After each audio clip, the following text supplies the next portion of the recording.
todos, ¿qué tal? Espero que hayan pasado buena semana, que todas las tareas que tenemos pendientes pues estén avanzando muy bien y que no haya ningún problema. Entiendo que no, porque no he recibido tampoco comentarios por su parte, así que bueno, son tareas muy personales que ustedes pues van a ir también, y esa es la idea, ¿no? Que vayan construyendo a partir de sus conocimientos, de sus contextos, de sus interpretaciones, pero fundamentalmente a partir de todos los saberes que hemos puesto en juego acá, y de las metodologías que venimos trabajando en un primer momento, pues los marcos de interpretación, como ya seguramente todos y todas recordarán, aquellas maneras a través de las cuales las personas constituyen los fundamentos y los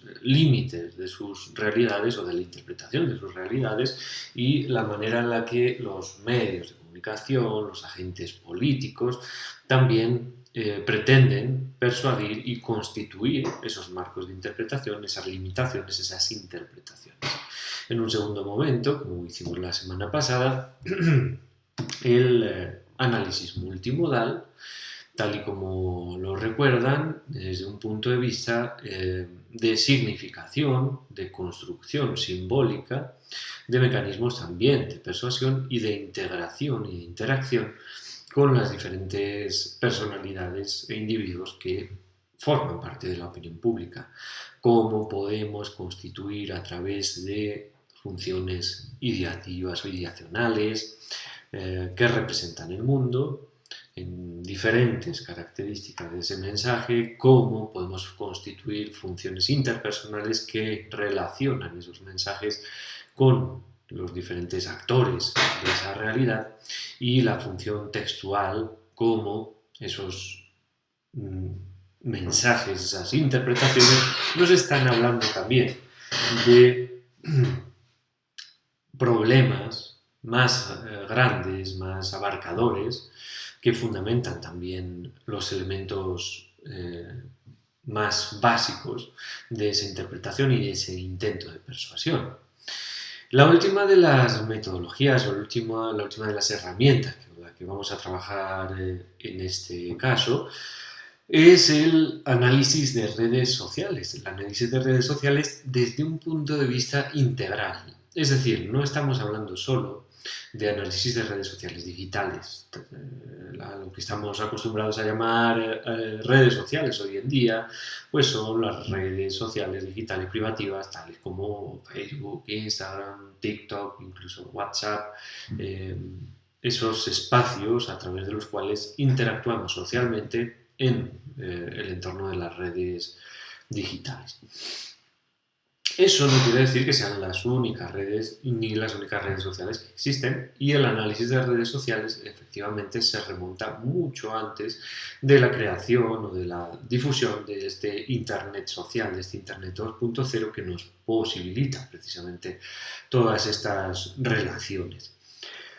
El análisis de redes sociales es una metodología que surge en las ciencias sociales a partir de la integración de ciertos métodos de la teoría de grafos y el análisis matemático a las realidades sociales y a las interacciones que se establecen entre los individuos de un contexto determinado.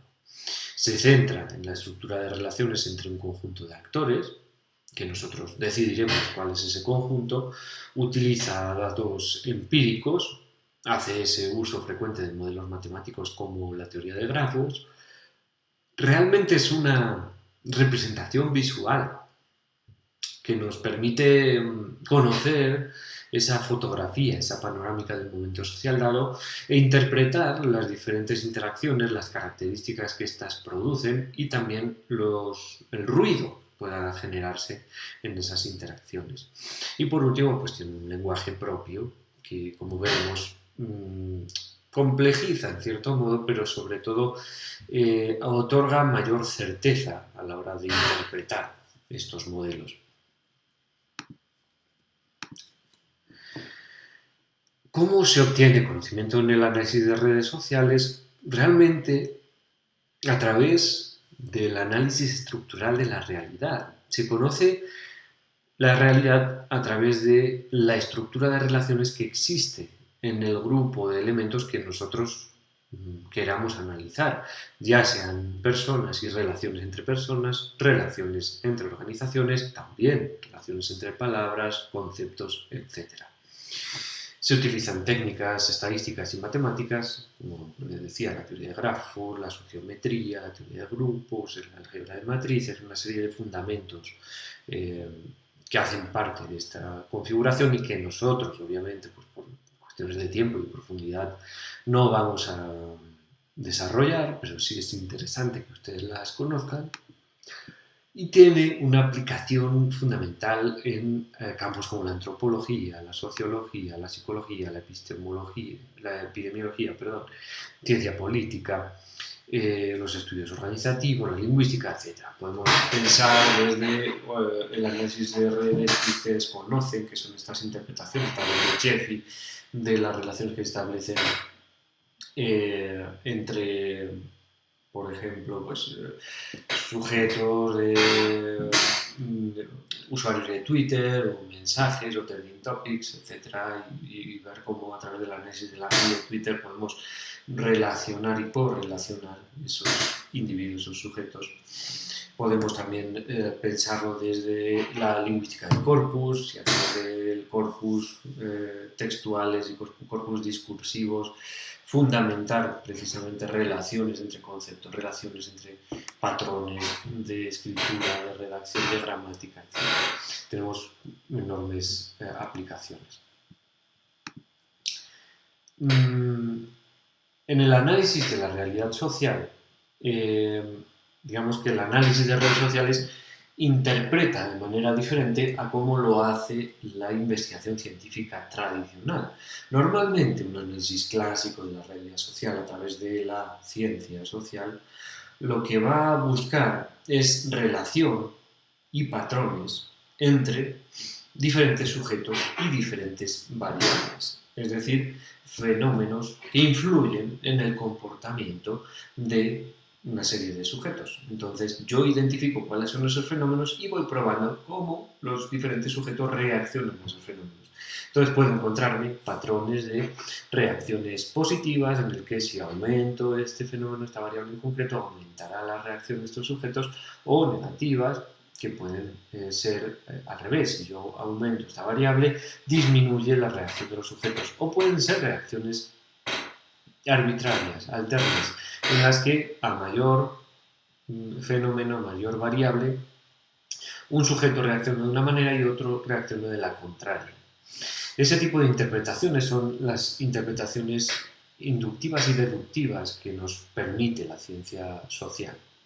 El análisis de redes sociales, no obstante, como les decía, se centra en las interacciones entre diferentes sujetos, entre diferentes individuos, con lo cual no busca tanto la reacción de estos individuos a una serie de variables como la interacción entre estos individuos que hacen parte del análisis de la realidad.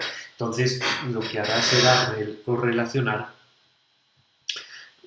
un sujeto con otros sujetos dentro de un mismo contexto, dentro de una misma realidad que estemos acotando, y evidenciar qué tipo de relaciones se dan entre ellos y cómo eso influye también, o finalmente podrá influir, en el comportamiento social y en las formas de persuasión social dentro de la opinión pública. Entonces podré medir si este sujeto 1 se relaciona o no se relaciona con el 2, con el 3, si se relaciona, cuál es la intensidad de esa relación, cuál es la frecuencia de esa relación.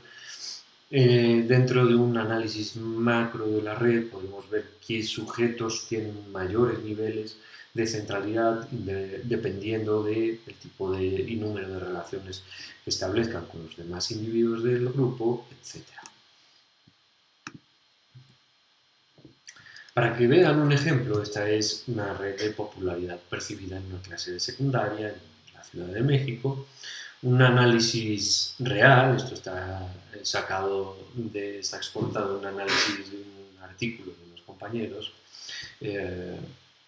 en el que evidenciamos que efectivamente existen una serie de individuos en este grupo social que podríamos, sin tener todavía todas las características de qué significa eso, identificar como los sujetos centrales de este grupo. ¿Sí? Entonces podemos decir que eh, Víctor, pero especialmente Guadalupe, Abraham, Eric, Karen, Jackie, Alejandro y Edith, eh, son sujetos que mantienen mayor número de relaciones con el conjunto de individuos de este grupo, en el caso de terminología de análisis de red, pues con el conjunto de egos, que se llamaría, o de alteri, ¿sí?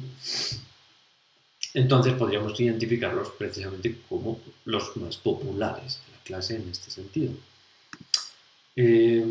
Ese núcleo duro de la red podemos identificarlo y podemos utilizarlo precisamente como facilitadores dentro de la transmisión de un mensaje en el conjunto de la red. Piensen, por ejemplo, la oportunidad y las posibilidades dentro de la problemática y el intento de construir mensajes persuasivos en los entornos de la opinión pública.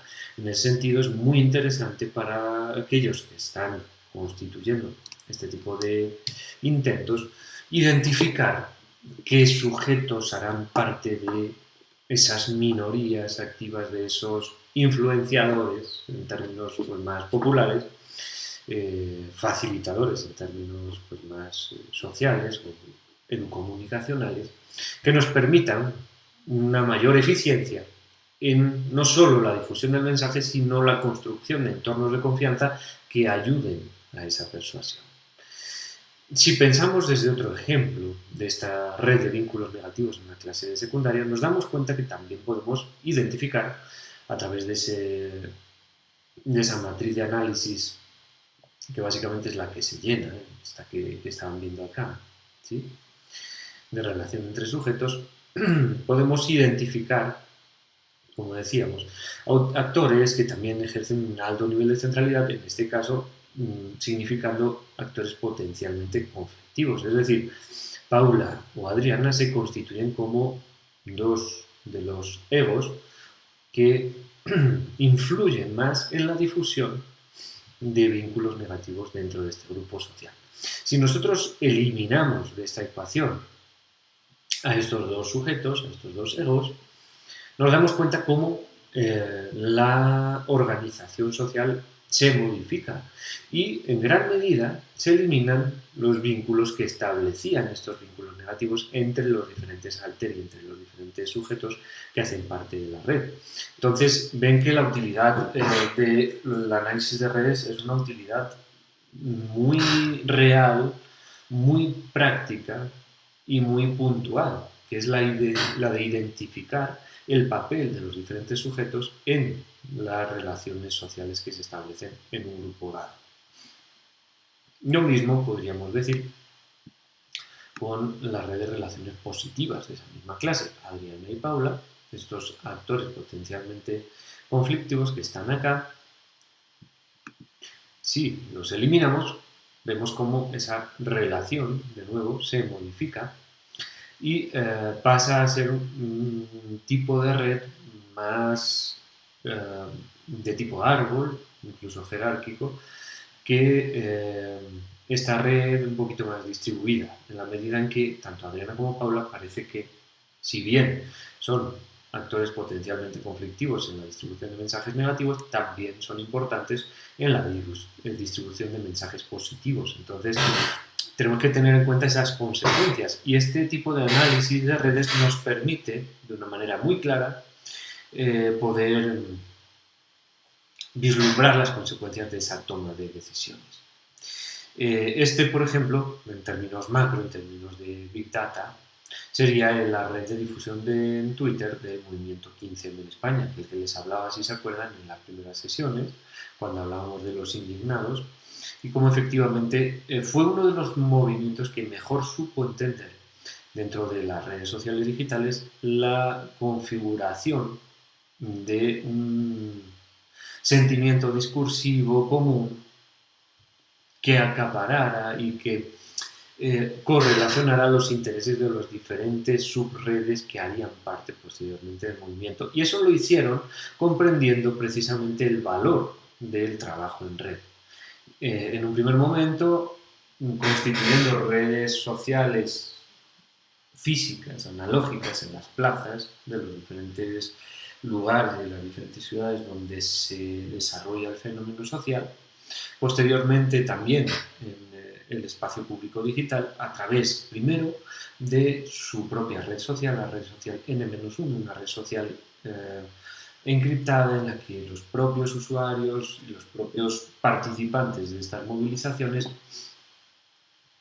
constituían las estrategias a través de las cuales iban a construir esa influencia, esas formas de persuasión y esa eficiencia dentro de las formas de persuasión, en este caso en Twitter, porque bueno, es una red un poquito más maleable que las otras privativas. Y eso ayudaba a, en un primer lugar, inflar el movimiento en el espacio digital, es decir, parecía más grande de lo que era en Twitter, y eso atraía a más gente que finalmente lo hacía más grande, es lo que se conoce como paradoja comunitaria, fortaleciendo las redes y las interacciones al interior de la propia comunidad, se fortalece también la relación con los agentes que no hacen parte de esa comunidad. Existen diferentes elementos que son interesantes en las características que configuran una red social. Como vemos, pues podemos identificar de manera muy clara los componentes que hacen parte de esa red, los componentes principales que son el núcleo central, que conectan a la gran mayoría de estos elementos que hacen parte de esta relación, de esta relacionalidad, los componentes externos que harían parte de la periferia, pero que también serán fundamentales sobre todo en el aporte de información novedosa a partir de esa explicación teórica de la teoría de los lazos débiles, y unas áreas de solapamiento entre clúster también normalmente muy interesantes, porque acá es donde se intercambia esa información novedosa y donde se pueden generar cambios de comportamiento y cambios en la organización de las relaciones que se establecen en la red, más pensándolo en términos políticos. También subgrupos que intermedian entre los espacios sociales y que serán básicos en la medida en que son aquellos que posibilitan el tránsito y la interacción entre estos grupos que están más alejados con la centralidad de la red. Si nos damos cuenta también, normalmente en el análisis de redes encontraremos fenómenos muy similares al que estamos viendo acá. Es decir, esto es un ejemplo real, todo esto que les estoy trayendo son ejemplos reales de investigaciones, sobre una investigación sobre la red de difusión de la felicidad. Es decir, la pregunta que se hace en la investigación es cómo se difunde la felicidad, en este caso en un contexto social muy concreto, que es un pueblo estadounidense. Como ven, aquí en la explicación, la leyenda de la interpretación, los sujetos, los nodos de color azul son sujetos menos felices o poco felices, los verdes que identifican acá son sujetos medianamente felices y los sujetos amarillos son sujetos muy felices. Si nos damos cuenta, no podríamos decir que predomine uno de los colores o que una, digamos, interpretación de la felicidad o una acumulación de la felicidad fomenta el desarrollo de personas más felices, sino que lo que podemos interpretar es que si pensamos distribuido por colores, existe una relacionalidad profunda entre aquellos que son muy felices, que se relacionan precisamente con otros que también identifican o se identifican como personas muy felices, con personas más tristes o poco felices que se relacionan con personas con una misma percepción, lo mismo con aquellas que tienen un nivel intermedio.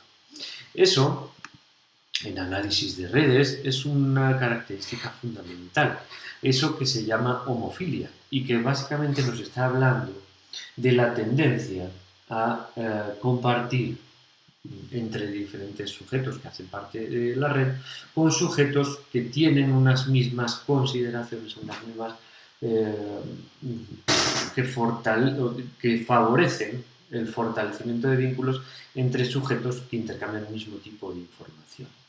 ¿Qué ocurre con este tipo de vínculos? Que nos hacen sentir cómodos porque son gente que piensa como nosotros, que le interesan las mismas cosas que nosotros, que tiene problemas parecidos a nosotros, pero, por el contrario, provoca precisamente el solapamiento de estas subredes que se van estableciendo y el alejamiento precisamente de otras redes que pueden aportar información novedosa. Es decir, yo me siento muy cómodo con aquellos que comparten las mismas impresiones sobre la realidad que yo y por tanto voy a construir, digamos, a fortalecer esos vínculos, abandonando otros que me hacen sentir más incómodo, que me hacen pelear, que me hacen enojar, porque son gente que dice cosas que no me gustan, con las que no estoy de acuerdo, que me hacen retarme a mí mismo, que me hacen interpelar mis propias interpretaciones de la realidad. Entonces abandono ese tipo de relaciones. Y eso es un poco el funcionamiento de las redes sociales digitales privativas. Es lo que provocan o lo que buscan provocar redes como Facebook, por ejemplo, o buscadores como el propio Google. Si nos damos cuenta, Facebook fomenta el desarrollo de estas redes de hemofilia bajo la excusa de que lo que pretende es ayudarnos a que la red sea un sitio cómodo, un sitio donde nos sintamos a gusto, donde podemos relajarnos y hablar de las cosas que nos interesan. Acaba siendo entornos muchas veces aburridos, repetitivos, sin interés, o que poco a poco van dejando de tener interés precisamente porque fortalecen las cosas que ya sabemos y sobre las que ya tenemos un conocimiento profundo. No nos aporta conocimiento nuevo o informaciones nuevas que podrían retarnos intelectualmente, socialmente, incluso culturalmente.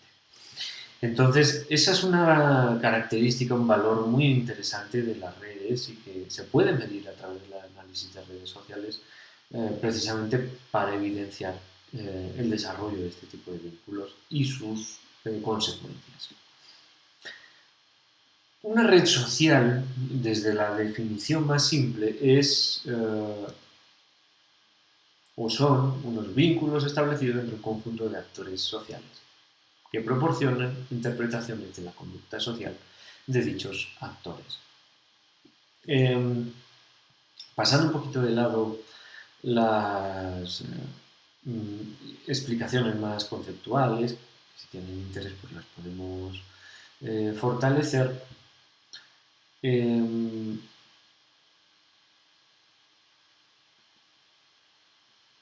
Podemos pensar en precisamente el valor que tiene estudiar los tipos de redes. Existen diferentes tipos de redes en el análisis de redes sociales, aunque, digamos, existen dos tipos fundamentales. Por un lado, lo que se conoce como red sociocéntrica, que establece patrones de relaciones dentro de un grupo definido. Ejemplos, un salón de clase, una oficina, una iglesia, un partido político. Por otro lado, también tenemos al tipo de red egocéntrica, que establece el subconjunto de relaciones que tienen un ego dado, un sujeto dado, dentro de una red sociocéntrica, es decir, se centra en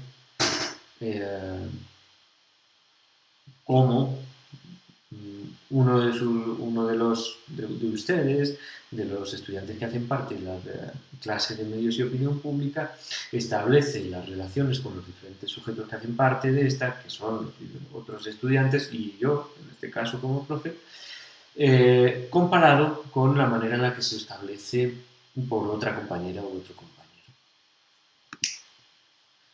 Un tipo de red sociocéntrica sería este, como les explico pues, dentro de un ejemplo real.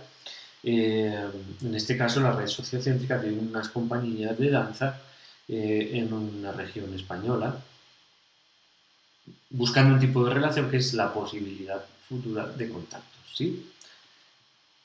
En este caso, veríamos cómo tenemos diferentes roles para los diferentes sujetos que hacen parte de esta red, como en este caso este teatro del velador o este Volans Danza,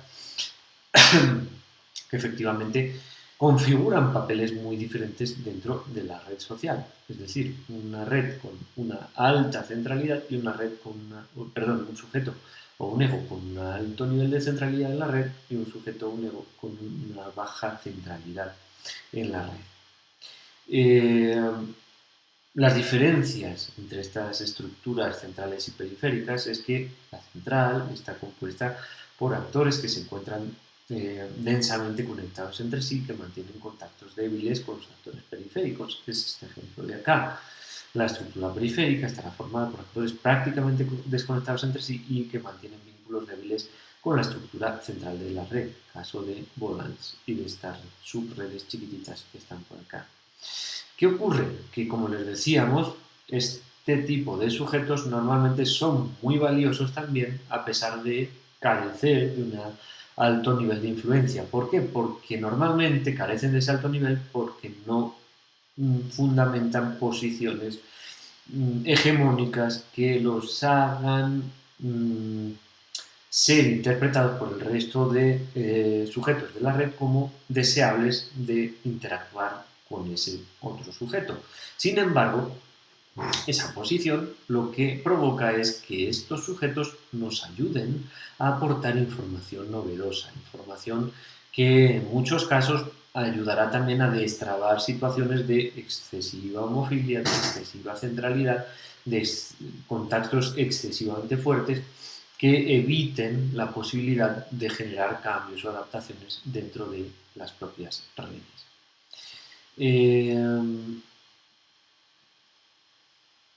Esto es básicamente la interpretación de estos niveles. Como vemos, pues esto sería la zona de alta centralidad del núcleo de la red, zonas intermedias, estructura periférica del núcleo, que sigue teniendo alta centralidad, pero que ya va evidenciando esos vacíos en las interacciones, unas estructuras intermedias donde se dan conexiones, pero ya mucho más esporádicas, y estructuras periféricas donde las conexiones son prácticamente inexistentes. Como les digo, todo esto se construye a través de estas matrices y redes de relaciones entre los diferentes sujetos. Esto es el ejemplo visual de esta matriz simple, que es la matriz más sencilla que podemos construir. Si Luis, Pedro, Ana, Juan, María tienen o no relación con, entre ellos, digamos, un sujeto con el otro.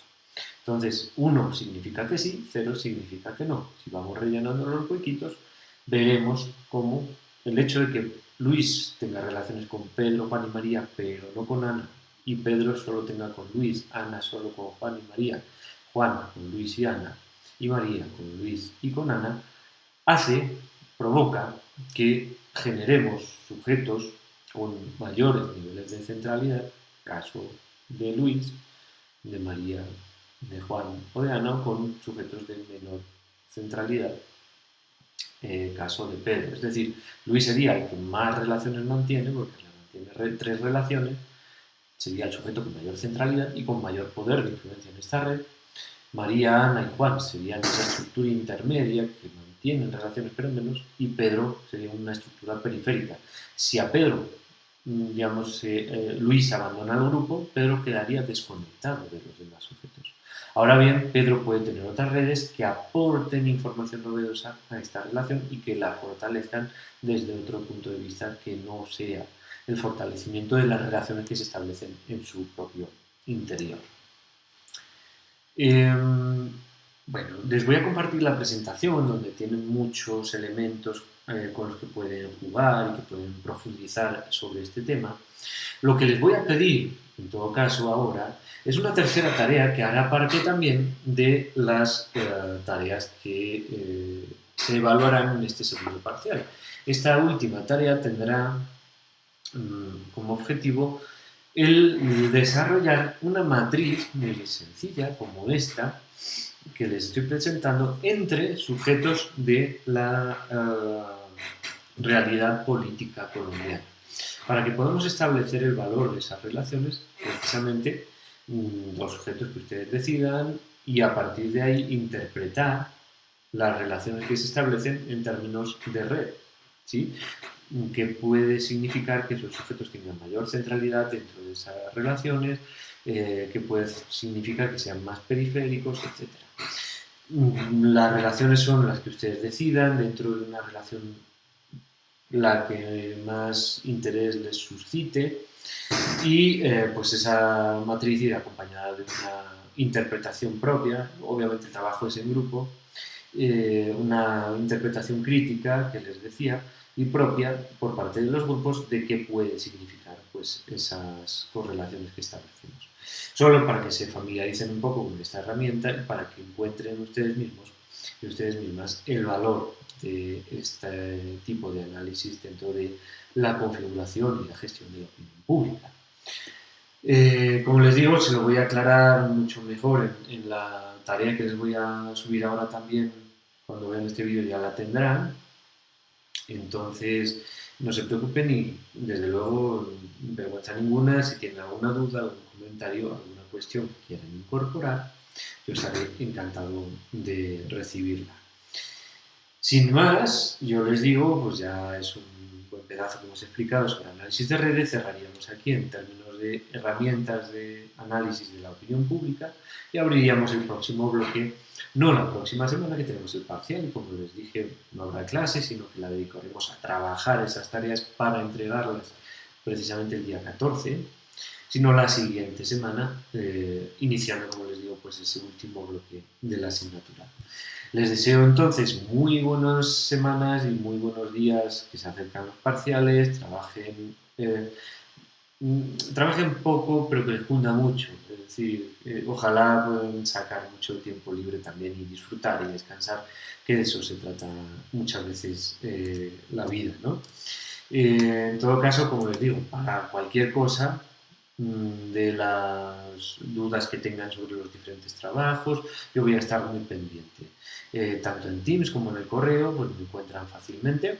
Les deseo, como les digo, muy buen resto de semana, muy buena semana de parciales, y nos estamos viendo entonces para la siguiente sesión.